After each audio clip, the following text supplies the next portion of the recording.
So as I mentioned at the beginning of Mass today, this Sunday, 23rd Sunday of Ordinary Time, the Church celebrates a special day of prayer for grandparents and the elderly. Apparently this used to be something that the Church did at the end of the month of July, but Pope Leo actually just recently moved it to coincide with the National Day of celebrating grandparents here in the United States. So perks of having an American Pope. He moves things to accommodate our schedule. So happy Grandparents' Day to all grandparents here. My own parents have their fourth grandchild on the way now.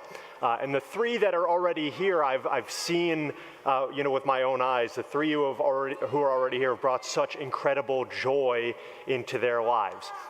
Mine as well, as Uncle Father Zach. But I suspect that nothing quite beats being a grandma or a grandpa. I think it really is kind of a taking on of a totally new vocation, and I'm sure many of you can attest to that. Anyway, I kind of want to make this day of prayer for grandparents and the elderly kind of the focal point of my homily today. It's funny, you know how we say that culture tends to kind of swing dramatically back and forth, almost like a pendulum. Well, I think that due to some troubling trends, demographic shifts, a lot of statistics that have shown a departure of Gen X and the millennial generation from organized religion, the Catholic Church kind of went from being the church of grandmas and grandpas to basically just doubling down on trying to get young people back to Mass and really emphasizing the young church. And of course, as I mentioned before Mass today, we just canonized 2 young saints, and I think that was very much intentional as a way to inspire young people. And this is awesome, right? I'm obviously all for that. But I think what Pope Francis realized when he established this day of prayer a few years ago was that we can't get so focused on the church of the future that we forget the church of the present, which of course is made up of many people who are aging or who might be considered, at least by some definition, elderly. And I noticed that neither Pope Francis nor Pope Leo ventured to define how old one has to be before he's considered to be elderly. I think that was probably smart, and I'll follow their lead on that. So something I noticed today, as I was reflecting on the readings, was that every single one of our readings has something to say about old age. And that's kind of uncanny because these were not special readings to coincide with this day of prayer. These are just the regular readings for our cycle. So really neat that it kind of worked out this way. And look at this. Look at what we see here. Our first reading is from the book of Wisdom. And it talks about the inevitable breakdown of the human body and the physical body, and the need for us to find comfort in things that can't be destroyed, things beyond this world. Our second reading is from St. Paul's letter to Philemon, where he talks about his own witness as an apostle, as an evangelist, continuing to the next generation through his spiritual son. Listen to what Paul says. He says, "I, Paul, an old man, urge you on behalf of my child Onesimus, whose father I have become in my imprisonment. I'm sending him, that is my own heart, back to you." And then, of course, our gospel today from Luke talks about the importance of persevering under the weight of the cross and seeing the journey of life through all the way to the end. Which of you wishing to construct a tower does not first sit down and calculate the cost to see if there's enough for its completion? What king marching into battle would not first sit down and decide whether 10,000 troops can successfully oppose another king. This is meant to be, these metaphors that Jesus gives us, they're meant to be a reminder, I think, of the lifelong commitment we make as disciples of the Lord, and how difficult it truly can be to carry the cross all the way to Calvary, especially as the journey seems to grow more difficult kind of as we go farther and farther. So what do we learn about old age through our readings today? Well, I think a handful of things, but first and foremost, getting old is not for the faint of heart. Deacon Rick Griego said to me a couple weeks back, we were in the sacristy, and he was struggling with one thing or another, and he said, you know what, once you hit 80, every day is an adventure. And I don't have personal experience, but I would assume that he's probably correct. There's certainly a cross, or many crosses, that come with old age. Bodily death is, of course, inevitable for every single one of us.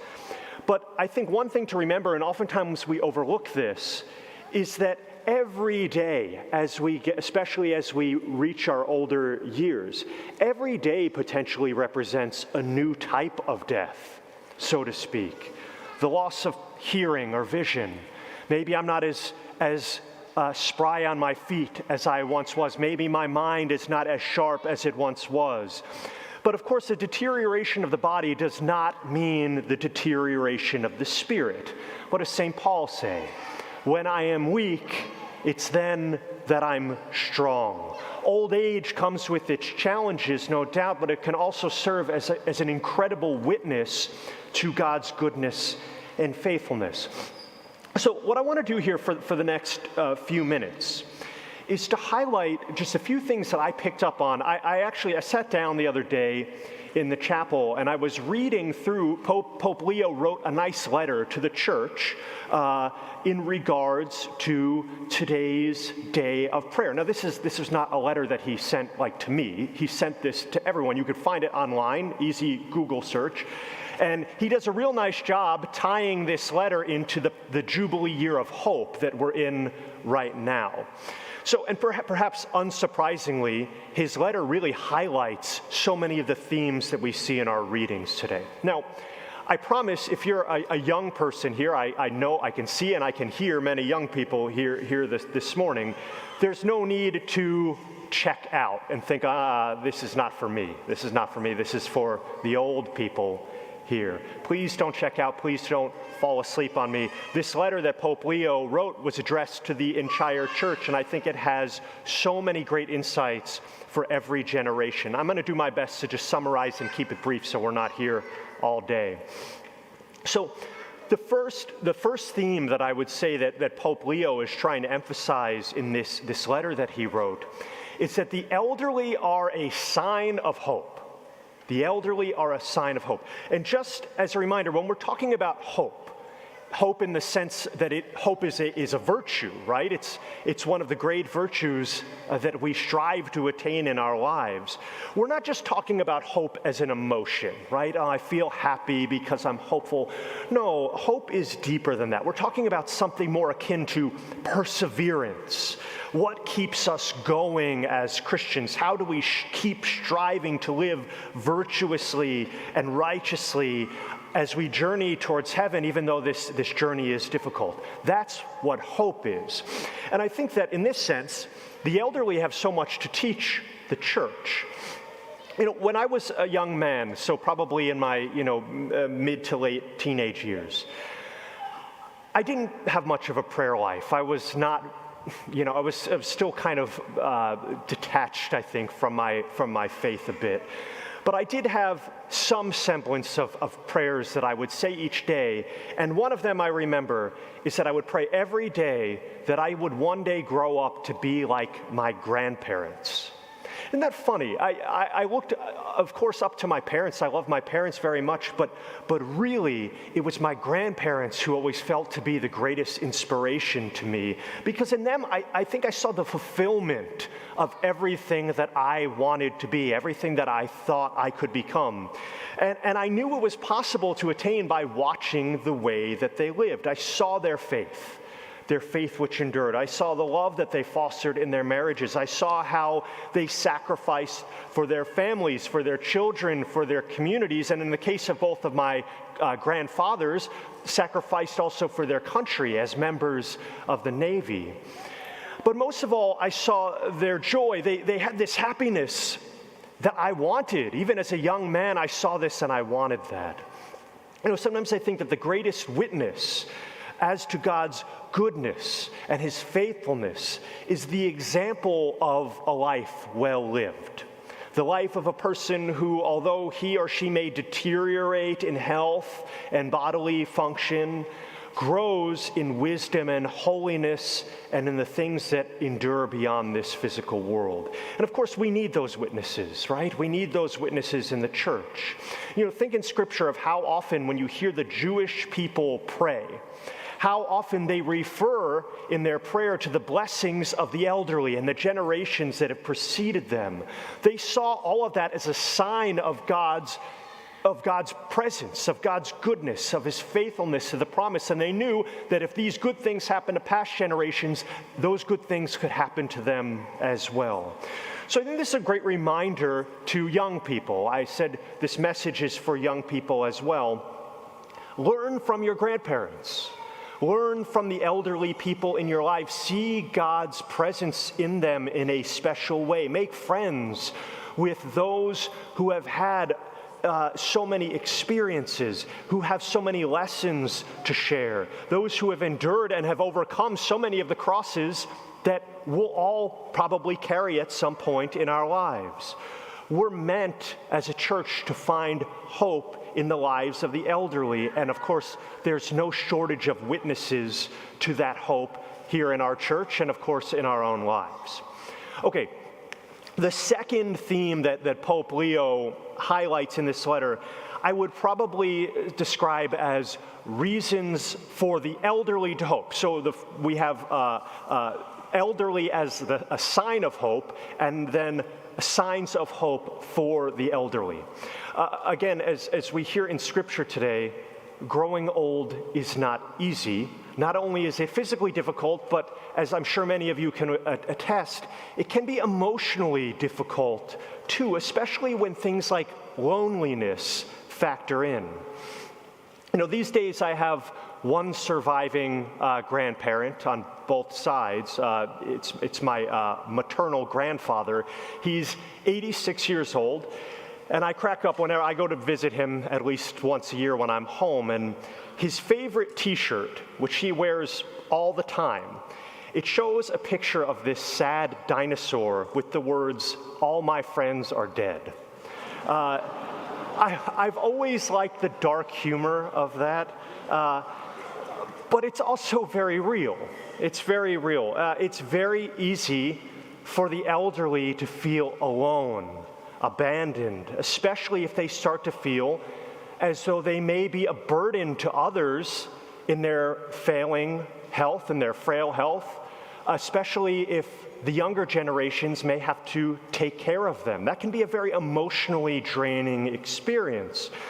In doing some quick reading on the origins of this day of prayer, I found that Pope Francis actually instituted this day primarily as a means of encouraging young people to care for the elderly, especially those in their communities who might be feeling abandoned. And isn't that so important?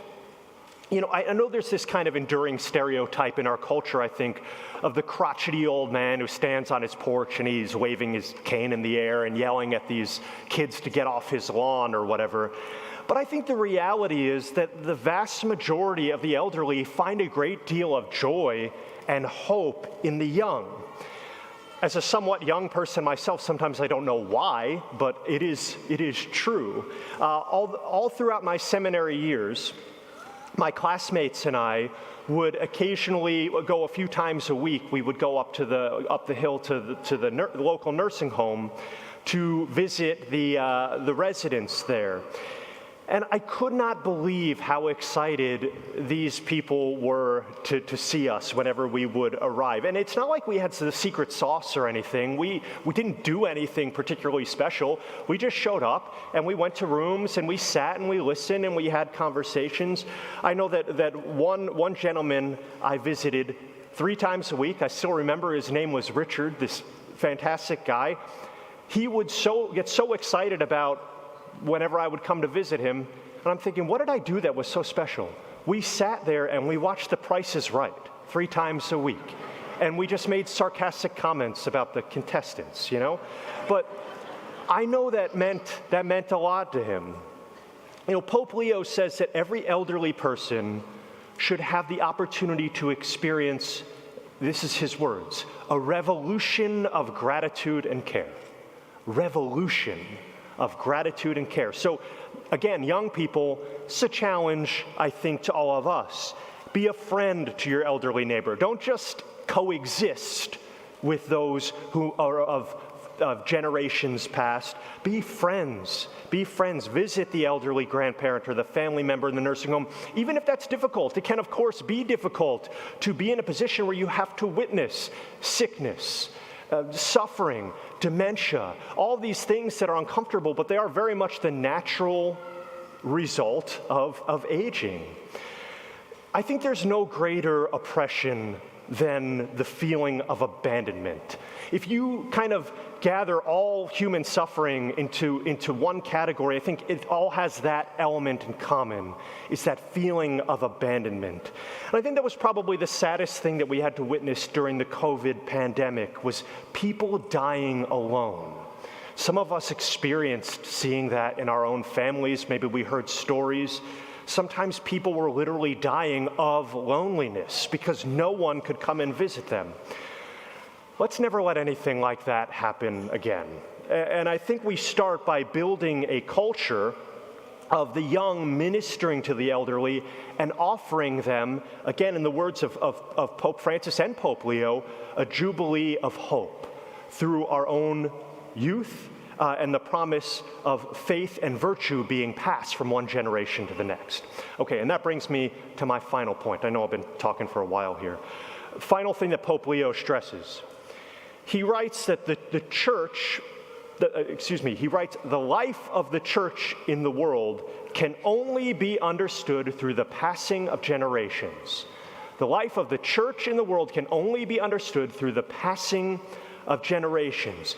And I think this kind of just goes back to my initial point here. Our progress as a church, our progress as a society, as a pilgrim people, is a generational progress. This is not a church of the young or the old, but both, and everyone in between, wherever you feel you fall on that spectrum at this point in your life. Remember in Scripture, again, remember the promise given to Abraham, our father in faith. The promise God gives him is what? That his generations will be as numerous as the stars in the heavens. That's God's promise to him. God's faithfulness was seen as being evident in the passing of generations and the continuity of the faith throughout those generations. And Pope Leo says, and this is another quote right from the letter, he says, "Embracing the elderly helps us to understand that life is more than just this present moment and should not be wasted in superficial encounters and fleeting relationships. Instead, life is constantly pointing us towards the future." I want to repeat that one more time. I think that's the crux of the whole letter, and it's an awesome line. Embracing the elderly helps us to understand that life is more than just the present moment. It should not be wasted in superficial encounters and fleeting relationships. Instead, life is constantly pointing us towards the future. Beautiful sentiment. I think that's a great note to end on. As a church, as a people, we progress into the future always with an eye on the past. What can we learn from those who have come before us? And how can those who have come before us find hope in the promise of generations who are rising up today? You know, the world that we live in today, the culture as we experience it today, it's all about the new, all about the shiny, the exciting, unknown future. But we should always remember the old as well. Pray for the elderly, specifically our grandparents, our family members, those who have already died, for the repose of their souls.